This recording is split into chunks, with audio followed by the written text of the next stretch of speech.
When we think about history, what comes to mind? It's almost always the big names, right? The kings, the queens, the generals, the ones who are front and center on the world stage. But what if I told you the real movers and shakers aren't people at all? What if the biggest changes in history are driven by these invisible forces? The ideas, the systems, the economic pressures that are quietly pulling the levers behind the scenes. Think about the armored knight for a second. For centuries, these guys were the absolute peak of military tech. A walking, talking tank, a symbol of immense power. And then, poof, they just disappeared. Now, it's easy to say, oh, it was the gun. But the real story, it's way more subtle than that. The revolution didn't start with a bang on the battlefield. Nope. It started with the scratch of a pen in the back room of some merchant's shop. It all began with a brand new tool. And I'm not talking about a weapon. I'm talking about a method for counting. Yeah, you heard me right. A simple way of doing math that turned out to be one of those hidden levers, one that would completely reshape not just business, but the entire idea of power and what a country could be. Okay, so what is this game-changing tool? Brace yourself, because it sounds almost boring. Double entry bookkeeping. I know. But before this, a merchant's books were basically just a simple list. Money in, money out. This new system, though, it was a total paradigm shift. It wasn't just a list anymore. It was a complete living picture of a business's financial soul. And the change in mindset here is just huge. Think of it like this. Single entry bookkeeping is like looking in your wallet. It tells you how much cash you have right now. But double entry, that's like getting a full-blown financial checkup. It tracks everything you own, your assets, and everything you owe, your liabilities. It's not about cash anymore. For the very first time, it lets you calculate your actual net worth. This is what people mean when they say it was a move from cash flow accounting to value accounting. It wasn't just about counting coins in a drawer. It was about seeing the big picture, understanding the true health of the entire operation. A merchant could finally see, hey, am I actually profitable? Is this business built to last, or am I just treading water? I mean, this was basically a superpower for businesses.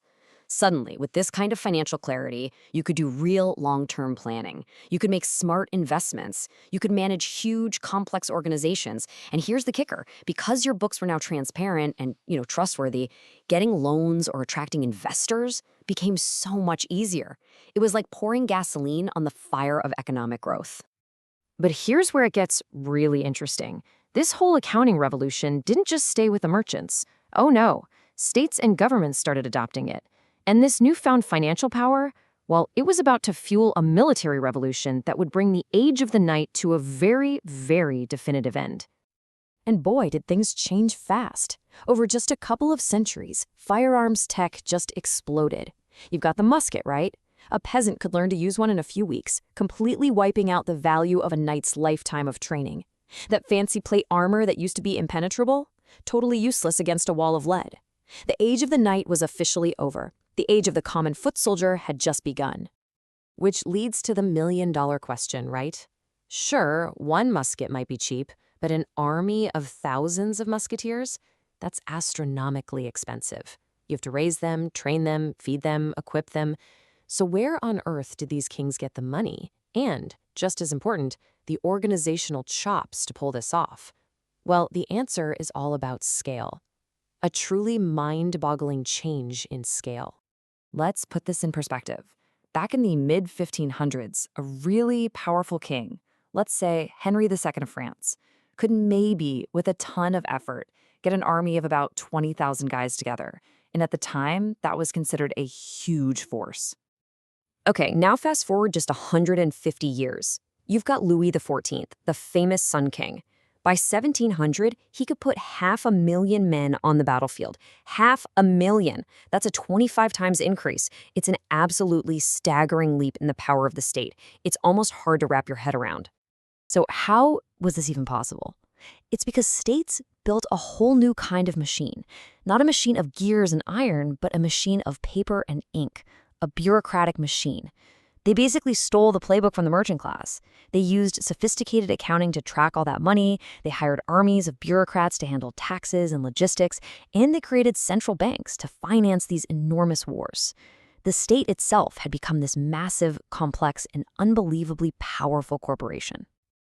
And this new ability, this power to organize and finance on a massive scale, it didn't just win wars. It set the stage for the next world-changing event, the Industrial Revolution. But that begs the question, why Britain? Why did it all kick off there? Well, for that, we have to look at another hidden lever. This time, it's a political one. If you look at history, it's packed with stories of the rich and powerful squashing new technologies that threaten their position. It happens all the time. So why was 18th century Britain the exception? Why did the ruling class, the powerful landowners, not only allow industrialization to happen, but actually encourage it, even though it would eventually spell the end of their own dominance? Well, when you dig into the records, like old parliamentary debates, you find two big reasons. First was keeping social order. The elites were genuinely scared that if too many people were poor and jobless, there'd be riots, maybe even revolution. They saw factories as a way to keep people busy. The second reason? Good old-fashioned international competition. They were in this knockdown, drag-out fight for supremacy with countries like France, and they knew that the nation with the biggest factories would have the biggest army and the strongest economy. And what's really wild about this quote here is the date.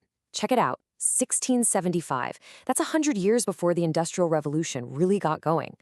It just goes to show how deep-seated this competitive, almost paranoid mindset was. The people in charge understood a really simple, brutal truth. If you stand still, you get left behind. And that political attitude, that fear of falling behind, created the perfect petri dish for innovation to just explode. Okay, so this brings us to our final hidden lever. This one's an economic force, and it ties all of this history directly to a huge question we're wrestling with today. And it's all based on an idea that's, well, it's pretty counterintuitive. So think about this. Why don't businesses always adopt the latest and greatest labor-saving tech? I mean, it seems like a total no-brainer, doesn't it? A new machine comes out that can do a job better and faster than a person. Why wouldn't every single company jump on that? Well, as it turns out, it all boils down to some pretty simple, cold, hard math. Imagine you're a manager. You look at the numbers. A human cashier costs you, say, $8 an hour. But a new self-checkout machine, when you factor in the cost to buy it, maintain it, the software, everything, it works out to $10 an hour. The decision is easy, right? You stick with the human. It's just cheaper. It's rational. But watch what happens when the labor market changes. Let's say workers become harder to find, and wages for that cashier go up to $12 an hour. All of a sudden, the whole equation flips on its head. That $10 an hour machine isn't an expensive luxury anymore. It's now the cheaper option. The rational, profit-driven choice is to automate. And this right here is the big, powerful, counterintuitive idea. The cost of labor itself is a hidden lever that can either speed up or slam the brakes on innovation. When you have a ton of cheap labor available, there's just no real financial reason to invest in expensive machines. So strange as it sounds, having cheap labor can actually hold back technological progress. So let's tie this all together. What have we uncovered? That history is so much more than just a timeline of kings and battles. It's a chain reaction, pushed and pulled by these hidden levers. It starts with a new accounting method that allows for more complex organizations. That complexity, in turn, allows states to become incredibly powerful. And that power creates this intense competition that drives technological change. But the pace of that change is ultimately controlled by the simple economics of how much it costs to hire a person versus buy a machine. Which, of course, leaves us with one last big question. We've seen how these hidden levers in finance, politics, and economics toppled the age of knights and built the modern world. So it really makes you wonder, what are the hidden levers shaping our world right now? What are the invisible forces pulling the strings of our future?